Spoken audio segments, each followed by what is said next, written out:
분들과 인사 나누겠습니다. 오늘도 많은 은혜를 받으시기 바랍니다. 서로 인사하겠습니다. 오늘 본문 말씀인 시편 130편 말씀은 성전에 올라가는 노래들 중에 한 곡입니다. 시편 150편 가운데 120편부터 134편까지의 15편에 해당되는 이 시는 성전에 올라가는 노래라고 그렇게 부제가 쓰여 있는 것을 볼 수가 있습니다. 유대인들이 가장 즐겨 부르는 이 15편의 시이며 노래입니다. 그들은 성전에 올라가는 이 노래를 쉬르 하마 아르트라고 부릅니다. 그래서 유대인 남자들이 성전에 올라가는 그 뜰에서 올라갈 때 원형 정도 되는 계단이 15개가 있습니다. 그래서 하나하나 올라갈 때마다 120편부터 120편은 고난과 아주 절규 속에서 울부짖는 내용으로 시작해서 150편은 이제 134편 15번째 되는 이 시편은 성전에 올라가서 찬양하고 영광을 돌리는 그런 내용으로 이어지는 시입니다. 그 중에서 우리는 오늘 130편 말씀을 통해서 은혜를 받기를 원하는데 이 130편은 탄식시라고 볼 수가 있습니다. 시편 중에 약 3분의 1 정도가 탄식시입니다. 자신의 죄를 절규하면서 자신의 연약함과 또 부족함과 죄악 가운데 거한 그 모든 자신의 모습을 탄식하면서 절규하며 하나님 긍휼을 베풀어 주시고 모든 죄악을 용서해 주시길 바라며 울부짖는 그런 내용의 탄식시가 약 3분의 1 정도 되는 많은 그런 시편의 분량 중에 특별히 오늘 이 130편도 탄식시에 해당되는 것입니다. 개인적인 죄를 아파하면서 회개하는 그런 기도문인 것을 볼 수가 있습니다. 그래서 이 시인은 오늘 1절부터 어떻게 고백을 합니까? 깊은 곳에서 하나님께 부르짖었다 이렇게 표현하는 걸 볼 수 있습니다. 여호와여 내가 깊은 곳에서 주께 부르짖었나이다. 주여 내 기도를 들으시며 나의 부르짖는 소리에 귀를 기울이셔서 아주 울부짖는 간절함에 아주 주님만을 온전히 바라보는 그런 모습으로 울부짖는 이 시인 믿음의 사람의 그 심정을 어느 정도는 느낄 수가 있습니다. 시인이 견딜 수 없는 이 고통과 탄식의 자리에서 주님을 찾고 있구나 하는 것을 우리는 알 수가 있습니다. 이것처럼 우리들도 그렇다는 것이지요. 항상 행복하고 기쁘고 어려움이 없고 야 정말 이렇게만 산다면 너무너무 좋겠다 그럴 때도 있겠지만은 예상치 못하게 깊은 데에서 힘들어하는 마음을 갖고 아파할 때도 있고 더 깊은 데에서 낭망하며 또 절규하는 그런 때도 있고요. 아니 완전 더 깊은 인생의 밑바닥에서 도저히 소망이 보이지 않는 그 아픔 가운데 절규하는 그런 모습들을 우리가 살아가면서 다양한 인생의 모습을 경험하는 우리의 삶일 것입니다. 특별히 이 시인은 이 믿음의 사람은 바로 얼마나 힘들었으면 이와 같이 여호와여 내가 깊은 곳에서 주께 부르짖었다고 이렇게 1절부터 고백하고 있는지 우리는 이 말씀을 통해 나의 삶에 처한 상황은 각기 다를지 모르지만 오늘 말씀을 통해 위로도 받고 치료도 받고 소망도 얻게 되어지고 혹시라도 깊은 곳에서 힘들어하는 가운데 계신 분이 있다면 말씀을 통해 은혜를 받고 새 힘을 얻으며 문제가 해결되는 놀라운 역사가 있기를 우리 주님의 이름으로 축원합니다. 여러분 세상에서 가장 높은 산은 어떤 산이죠? 에베레스트 산입니다. 자료를 보니까 인도에서 측정한 8,848m 되는 이 높은 산이 바로 에베레스트 산입니다. 그러면 바다 중에서 가장 깊은 곳은 어디일까요? 깊은 이 바다, 가장 깊은 곳을 측량하기는 쉽지 않다고 합니다. 그런데 전문가들이 이제 찾아본 결과 태평양 마리아나 해구의 챌린저 해연인데 깊이가 11,033m라고 말합니다. 그러니까 높은 산보다 더 깊은 바다 해연이 있구나라는 것을 우리는 알 수가 있습니다. 영국의 이 과학자들이 살펴보았더니 그 깊은 바다 속에도 무엇이 사느냐? 물고기가 살고 있다는 거예요. 그런데 이 가장 깊은 바다 속에 이 수압이 얼마나 강한지 연구를 해보니까 1600마리의 코끼리가 누르는 압력 정도 된다는 거예요. 그러니 사람이 들어갈 수 있을까요? 없을까요? 당연히 들어갈 수가 없는데 그 속에 누가 살아요? 물고기가 살고 있다는 거예요. 이 물고기를 이제 영어 이름인데 굳이 한국 표현의 그러한 고기로 말한다면 꼼치입니다. 자, 바다 밑바닥에 사는 우리나라에 있는 이 꼼치 말고 꼼치가 거기 꿈틀거리며 생명을 갖고 살아가고 있다는 것입니다. 시편 130편 오늘 이 본문에서 깊은 곳을 이 시인은 강조하고 있습니다. 인생의 깊은 곳, 참 어려운 곳에 처해 있다라고 하는 것을 우리는 알 수가 있죠. 성경에서 이 깊은 곳이라고 하는 이 단어, 마마크라고 하는 이 원어는 5번밖에 사용되어지지 않는 단어입니다. 문자적으로 깊은 바닷속, 깊은 수렁, 깊은 물, 오늘 본문의 깊은 곳, 이것을 의미하는 단어입니다.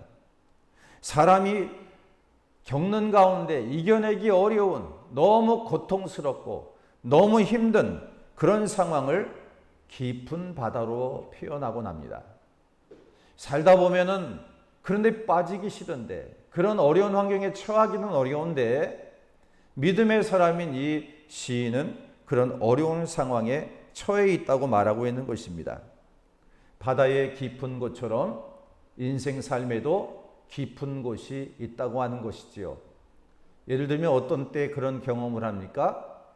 예기치 못한 암 진단을 받는다든가, 사업에 어떤 부도 파산의 위기를 겪는다든가, 부부가 행복하게 살았는데 이혼의 위기를 겪는다든가, 자녀, 그토록 사랑하는 자녀가 나의 바람이 아니라 믿음으로 자라는 게 아니라 방황하며 탈선의 그러한 위기 속에 있다든가, 여러 가지 어려운 인생의 힘든 일들을 겪을 때면 지금은 여러분들이 느끼지 못하지만 무엇을 느낍니까? 깊은 바다, 너무 깊은 곳에 내가 나의 삶이 지금 빠져 있구나 하는 것을 경험할 수가 있습니다.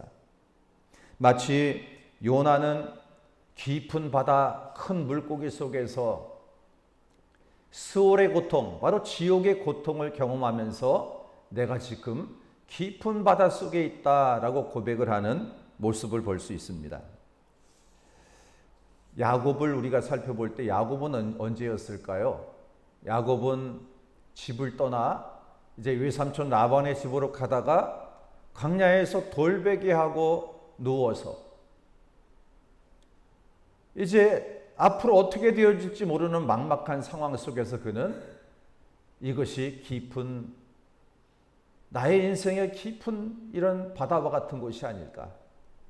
그리고 야뽕 나루터에서 형 에서가 죽일지도 모르는 위태위태한 상황 속에서 그는 어찌해야 할까?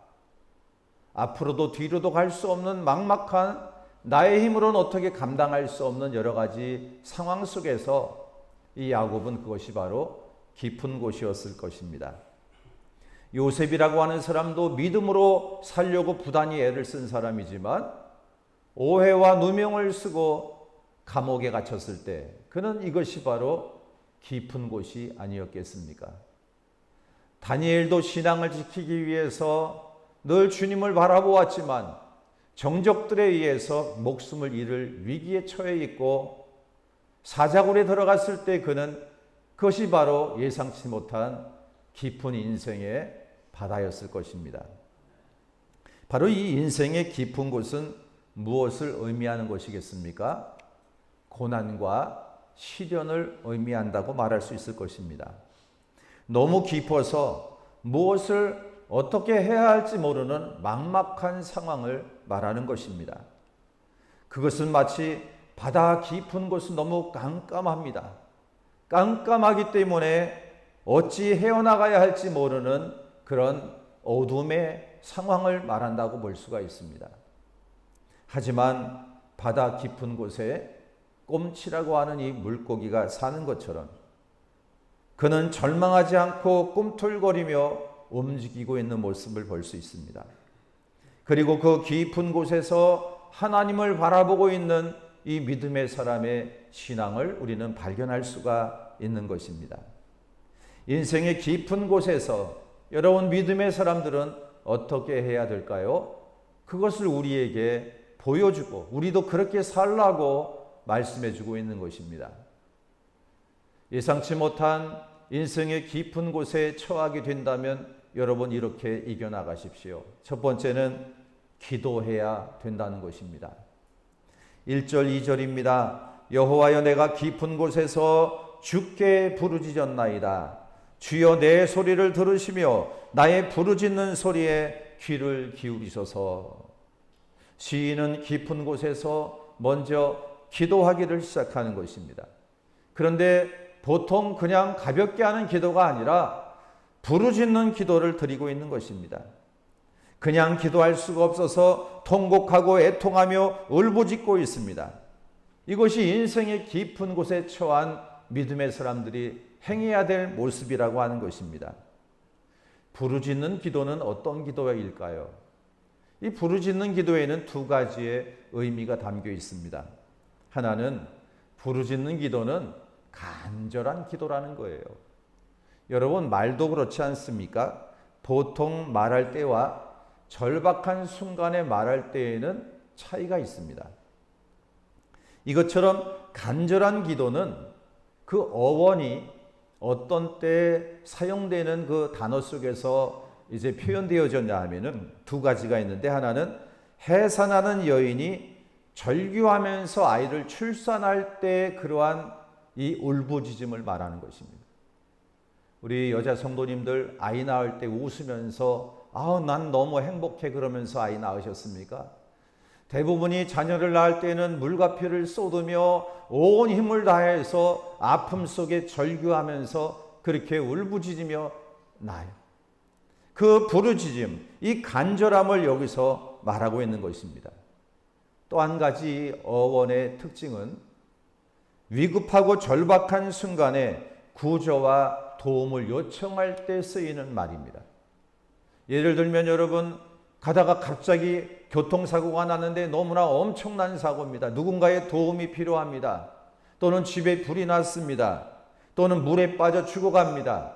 그럴 때 어떻게 하겠습니까? 점잖게 누구 없소? 좀 살려주세요. 도와주세요. 이러겠습니까? 온 힘을 다해서 도와달라고 부르짖지 않겠습니까? 바로 그것을 이 단어에서 쓰고 있다는 것입니다. 간절함의 이 표현, 간절한 기도에는 그것이 담겨져야 된다는 것입니다. 부르짖어 기도한다는 것이 바로 그런 의미입니다. 영혼 깊은 곳에서 절박하고 간절함으로 울부짖는 그 기도, 깊은 곳에서 그렇게 하고 있다는 것입니다. 여러분 기도의 모습은 어떠하십니까? 그렇게 기도하는 모습이 필요함을 말씀해 주고 있습니다. 또한 이 부르짖는 기도는 간절한 기도와 더불어 솔직한 기도라고 하는 의미를 갖고 있는 것입니다. 지금 나의 사정과 형편을 그대로 표현하는 기도입니다. 아프면 아프다, 힘들면 힘들다, 어려우면 어렵다, 도움을 받기를 원하면 하나님 도와주시길 원합니다. 뭔가 있는 그대로 솔직한 기도를 말합니다. 왜 그렇습니까? 하나님은 우리의 아버지이기 때문에 그렇습니다. 남들에게 말을 못해도 아버지에게는 부끄러움 없이 말할 수 있는 것이 자녀입니다. 우리 하나님 아버지께는 우리가 격식을 갖추고 체면을 차리고 또 죄송하지만 여러 가지 너무 많은 것을 감추고 이것이 아닙니다. 솔직한 기도를 말하는 거예요. 그러니까 여기서 이 시인 믿음의 사람이 깊은 곳에서 주께 부르짖었나이다 라고 하는 이 부르짖음의 이 기도는 간절한 기도였고 솔직한 기도였다는 것을 말해주고 있습니다. 여러분, 기도할 때 솔직하지 못한 사람들이 많습니다. 인생의 깊은 곳에서 빠져나오는 것은 솔직해야 합니다. 자기의 감정을 숨기지 않는 데서 시작이 됩니다. 우리는 속을 잘 드러내지 않습니다. 대부분 많은 사람들이 감정을 제대로 표현하지 않습니다. 이것이 어떻게 보면 우리의 문화에 영향을 받았고 이것이 마치 돈독한 신앙인 양 착각을 하고 있습니다. 아파도 숨겨버립니다. 어려워도 말하지 않습니다. 그러지 않은 체하고 분장을 하고 살아가는 사람들이 많습니다. 서양의 문화는 보통 노출 문화라고 합니다.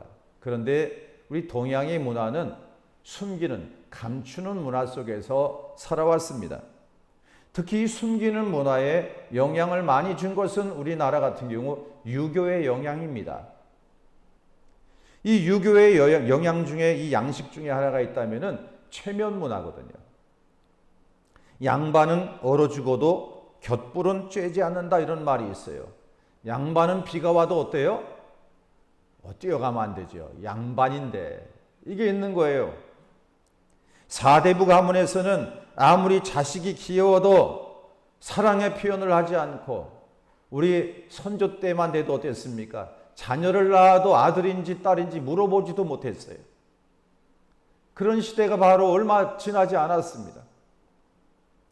왜 그렇습니까? 체면 문화. 인간의 감정 표현을 억제시키며 살았습니다. 그래서 남자는 울면 돼야 한대요. 요즘은 더 많이 울어. 그런데 옛날에는 남자는 울어도 안 돼요. 어디 남자가 울어? 아무 때나 우는 거 아니야. 모든 걸 절제시키고 체면을 지켜야 된다. 감정을 감춰야 된다. 그러니까 우리 한국 남자들은 무표정하고 이 길거리에 가보십시오. 다 싸우려고 그래. 얼굴이 다 싸우려고 그래. 아주 인상파입니다. 이것이 유교의 영향 속에 오랜 세월 굳어져 온 그런 문화의 영향이 크다는 것이지요. 이 체면 문화는 실리보다 명분을 중요시 여기는 그런 모습으로 몸에 배어졌습니다. 명분은 남을 의식하는 데서 시작하는 법입니다. 그래서 우리 한국 사람들의 사는 모습을 보십시오. 남 부끄럽다 이런 말을 많이 합니다. 남의 눈이 있지 않냐? 남들이 뭐라고 하겠느냐? 늘 남에 대해서 의식하며 나의 모습을 포장하려고 합니다. 실리보다는 명분을 추구하는 것입니다. 폼생폼사합니다. 자존심이 강합니다. 그래서 자동차를 사는 것도 집을 사는 것도 또 우리가 살아가는 삶의 모습이 제가 일본만 가봐도요. 일본에는 굉장히 집도 조그맣니다. 차도 아주 경제적으로 작은 걸 탑니다. 또 이 유럽에 사는 분들 또 동생이 뉴질랜드 살지만 뉴질랜드 사람들 옷을 입어도 상당히 검소합니다.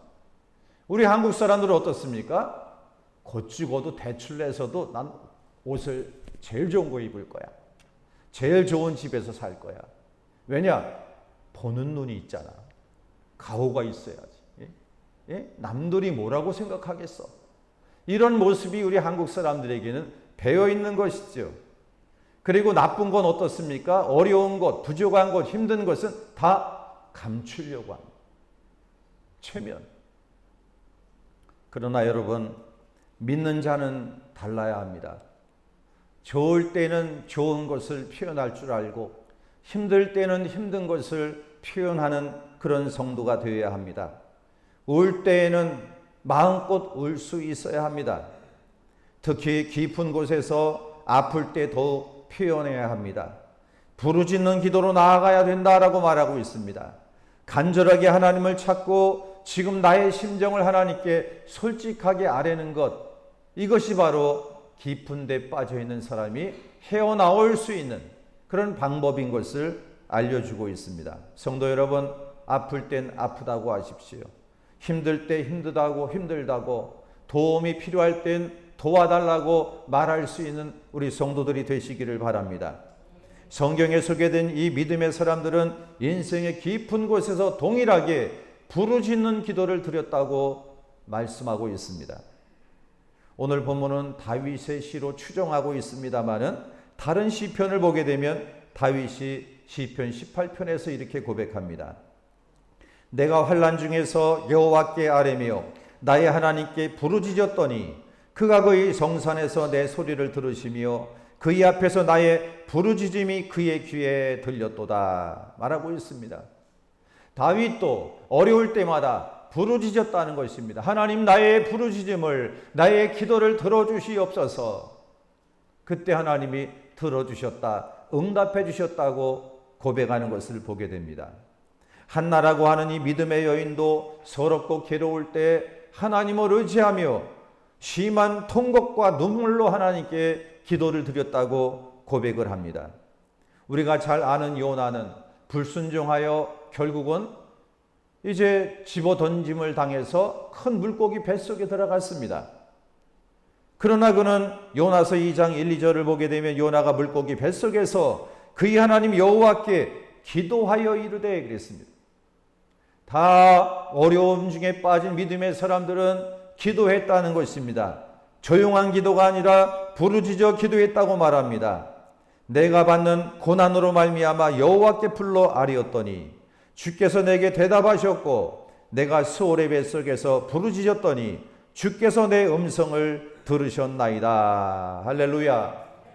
이 요나는 자기의 죄악으로, 자기의 불순종으로 어려움을 당하고 있지만 그럼에도 불구하고 어려움 속의 깊은 곳에서 하나님께 부르짖었더니 나의 기도를 들어주셨노라 말하고 있습니다.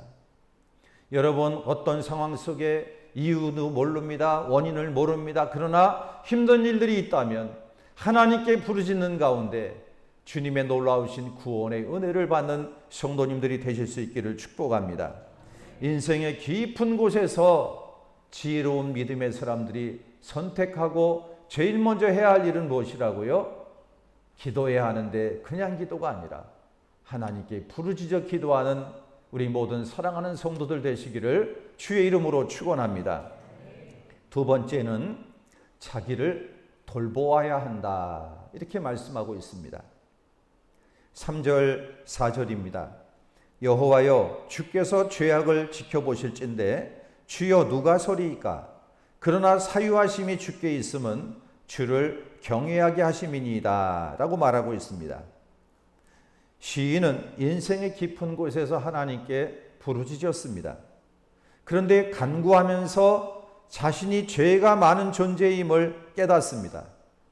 하나님께 회복과 구원의 은혜를 받을 만한, 그런 요청할 만한 자격이 되지 못하는 자신의 죄 많은 모습을 발견하게 됩니다. 만약 주께서 죄를 따라 처벌을 하신다면 살아남을 수 없는 그런 죄인인 것을 발견하는 것입니다.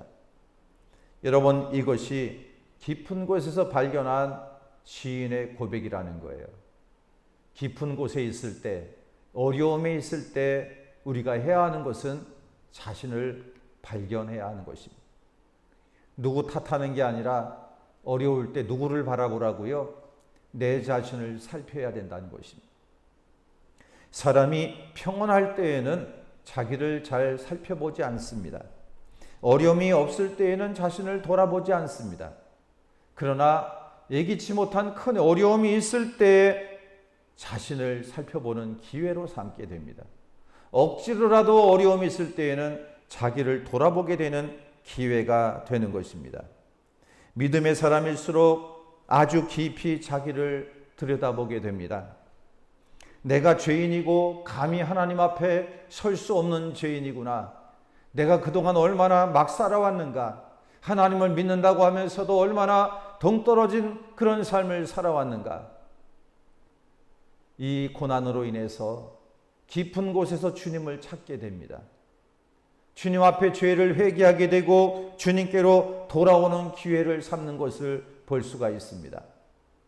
저는 지금까지 목회하면서 많은 환우들을 신방해 보았습니다. 신방하면서 위로해드리고 또 격려해드리고 기도를 통해 하나님의 은혜를 구하는 그런 신방의 모습 속에 또 이런저런 대화를 하다 보면은 위로하고 격려하다가도 제가 위로와 격려를 받는 경우가 많습니다.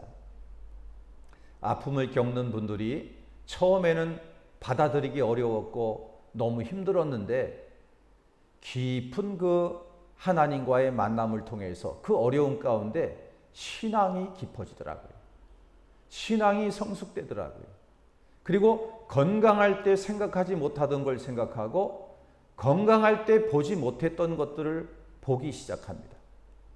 자신을 살펴보고 주변 상황을 볼 때 주변의 모든 것들이 새롭습니다. 당연했고 자연스러웠던 것들이 귀하게 보입니다. 가치 있게 보입니다. 사람들도 소중하게 보입니다.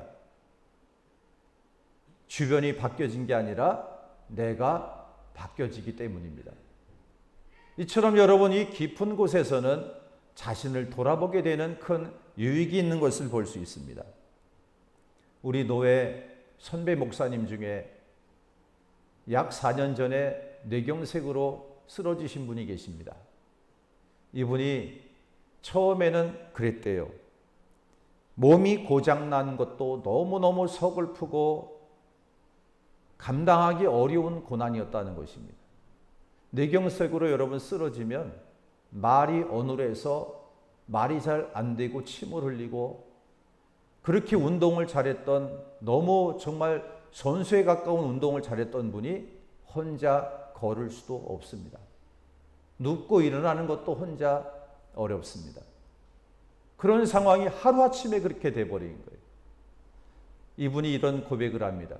몸이 고장난 것도 힘든데 그러니까 마음도 고장나더라. 마음이 고장나더라는 거예요.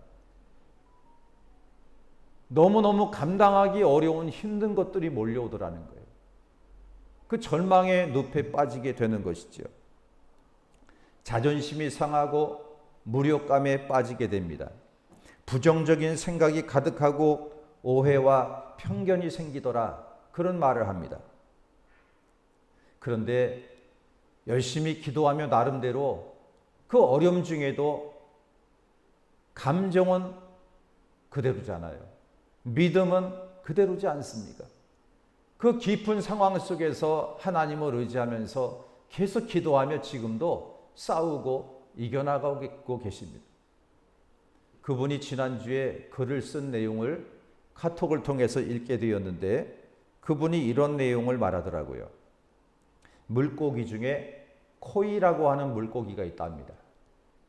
이 코이라는 물고기는 어항에 넣어서 키우면 5에서 8cm 정도까지 자란답니다. 근데 같은 물고기인데 연못에 넣으면 25cm 정도까지 클 수 있다는 거예요. 근데 이 물고기를 강물에 넣으면 120cm까지 크는 그런 물고기라는 거예요. 그래서 이것을 통해서 깨달았다는 것입니다. 환경에 따라서 얼마든지 클 수도 있고 작을 수도 있다는 것이죠. 자기는 이 고난을 통해 큰 세상을 볼 수 있게 되었다는 것입니다. 영적으로 더 깊이 있게 주님을 만나며 주님을 볼 수 있게 되었다는 거예요. 그러면서 하시는 말씀이 그래서 이 뇌경색은 나에게 축복이다. 그러면서 이 고난을 이겨나가는 남들이 볼 땐 딱하고 안 됐다라고 말할지 모르지만 물론 아픔이 있고 어려움이 없는 건 아니지만 남들이 보지 못한 걸 보고 남들이 깨닫지 못한 것을 깨닫고 하나님의 은혜를 나름대로 누리며 오히려 우리의 신앙이 우리의 삶이 찌그러지고 병들고 고장나는 게 아니라 오히려 더욱 이 깊은 곳에서 하나님을 바라보고 자신을 바라보고 더욱더 우리의 신앙이 성장하는 그런 기회를 삼아가야 될 줄을 믿습니다. 다른 것보다 자기 자신이 달라지면 다른 모든 것들이 달라지는 것입니다. 그래서 이 고난도 아픔도 매번 무익한 것은 아닙니다. 인생의 깊은 곳에서 자기를 돌아보는 힘이 생겼으니 유익이 아니고 무엇이겠습니까? 시편 기자는 119편 67절에서 고백합니다. 고난당하기 전에는 내가 그릇 행하였더니 이제는 주의 말씀을 지키나이다. 고난당한 것이 내게 유익이라. 이로 말미암아 내가 주의 율례를 배우게 되었나이다. 주의 입의 법이 내게는 천천 금은보다 좋으니이다. 라고 말하고 있습니다. 인생의 깊은 곳에서 내 자신을 돌아보아야 합니다. 내가 어떤 사람인지 알아야 합니다. 내가 얼마나 부족하고 연약한 사람인지를 우리는 알아야 합니다. 세상이 달리 보여야 합니다.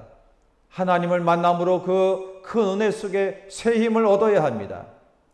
삶의 모든 것이 하나님의 뜻이요 섭리임을 깨닫고 수용할 줄 아는 믿음의 사람으로 성숙되어 나아가야 될 줄을 믿습니다. 끝으로 세 번째는 이 깊은 곳에서 기다려야 한다는 것입니다. 5절과 6절에 말하고 있습니다. 나 곧 내 영혼은 여호와를 기다리며 나는 주의 말씀을 바라는도다.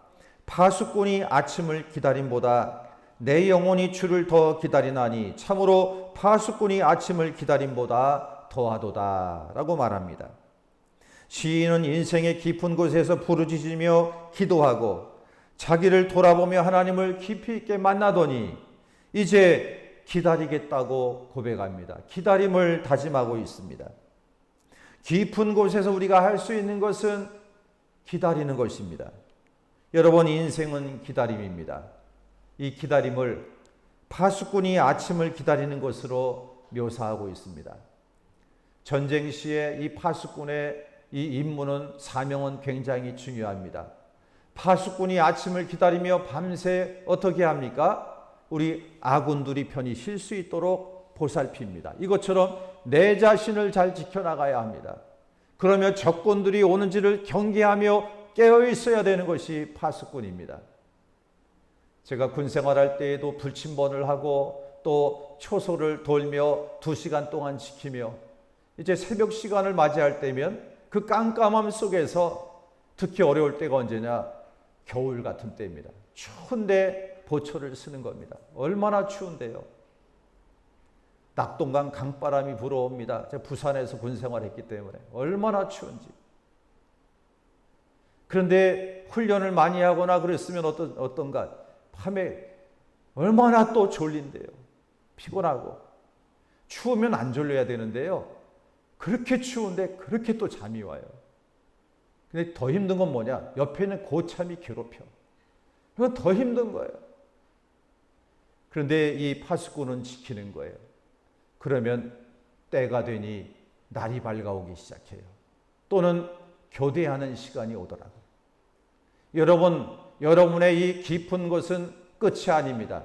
반드시 태양이 떠오를 줄 믿습니다. 하나님의 은혜의 손길이 주님의 구원의 역사가 반드시 오게 될 줄을 믿습니다. 우리는 아침을 기다립니다. 인생의 깊은 곳에서 하나님을 기다리고 회복을 기다리는 것입니다. 결국 기다리고 기다렸더니 하나님이 깊은 웅덩이와 수렁에서 끌어올리셨다고 다윗은 고백하고 있습니다. 내가 여호와를 기다리고 기다렸더니 귀를 기울이사 나의 부르짖음을 들으셨도다. 나를 기가 막힐 웅덩이와 수렁에서 끌어올리시며 내 발을 반석 위에 두사 내 걸음을 견고하게 하셨도다. 할렐루야. 이런 은혜가 여러분에게 있기를 축원합니다. 여러분 기도하며 기다리고 기다리십시오. 이것은 막연한 기다림 같지만 반드시 태양이 떠오르듯 반드시 하나님께서 응답해 주시는 놀라운 역사가 있을 줄을 믿습니다. 여러분 쌀을 지어놓고 이제 밥을 안 쳤습니다. 아무리 시간이 되어도 밥이 익지 않습니다. 사인이 오지 않습니다. 그 원인은 뭘까요? 이런 버튼을 안 눌렀네. 이런 경우가 있습니다. 다 모양은 갖추었는데 예수 믿는 자인 것 같은데 하나님과 연결이 안 돼 있는 겁니다. 기도하지 않으면 아무리 기다려도 안 됩니다. 내 신앙이 하나님과 연결되어 있는가? 하나님을 찾고 있는가? 하나님께 부르짖고 있는가? 그것이 틀림없다면 기다리십시오. 맛있는 밥이 익는 그때는 올 것입니다. 때로는 밥은 뜸도 들이더라고요. 내 마음이 급하다고 되는 게 아닙니다. 하나님의 은혜를 구하십시오. 가장 좋은 것을 주시는 하나님, 합력하여 선을 이루시는 우리 하나님의 놀라운 은혜가 여러분께 풍성하게 응답으로 있게 될 줄 믿으시기를 바랍니다. 농부도 씨앗을 심어놓고 바로 캐보지 않습니다. 기다리는 것입니다. 농부도 기도하며 기다리고 농사 지을 때 풍성한 열매를 따는 날은 오게 될 줄을 믿습니다. 비행기를 타고 이제 유럽을 갑니다. 그럼 어떻게 하지요? 비행기 안에서 급한 한국 사람은 뛰어다닙니다. 뛰어다닌다고 더 빨리 가지 않습니다. 어떻게 하면 될까요? 그 안에서 누리십시오. 시간이 되면 도착하는 때가 옵니다. 여러분이 너무 스스로를 괴롭히고 힘들게 살지 마십시오. 모든 환경에서 일체의 비결을 배우며 틀림없는 신실하신 우리 하나님을 믿으시길 바랍니다. 날마다 주어진 환경에서 하나님이 베푸시는 그 은혜를 누리시기를 바랍니다. 하나님 역시 기다리는 하나님이십니다. 그 기다리시는 하나님이 지금도 죄악 가운데 있는 죽어가는 영혼을 기다리고 있습니다. 주님 품으로 돌아오도록, 예수님을 믿는다고 하는데 타락에 이 또한 절망에 빠져 있는 자들 주께로 돌아오도록 기다리고 있습니다. 탕자의 아버지처럼 기다립니다. 우리 모두가 좋으신 하나님 아버지, 아버지가 내가 기다리는 것보다 더 기다리신다. 더 좋은 것을 주시는 아버지 하나님이시라. 이것을 믿고 기다리면서 하나님의 은혜를 구하실 수 있기를 바랍니다. 이제 때가 되면 깊은 곳에서 빠져나올 것입니다. 어둠이 지나면 새벽이 올 것입니다. 고통과 아픔이 지나가고 회복의 은혜가 여러분에게 있게 될 줄을 믿습니다.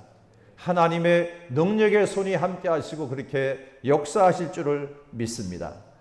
우리는 5절 말씀을 마음에 간직해야 할 것입니다. 나 곧 내 영혼은 여호와를 기다리며 나는 주의 말씀을 바라는도다 말씀합니다.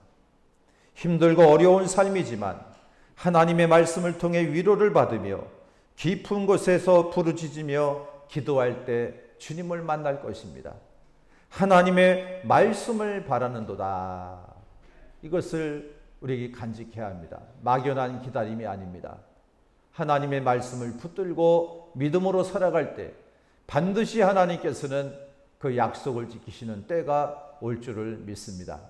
이런 풍성한 은혜를 받는 어떤 환경에서든 주님을 만나고 응답의 역사를 날마다 체험하는 저와 여러분들이 다 될 수 있기를 우리 주님의 이름으로 간절히 축원합니다.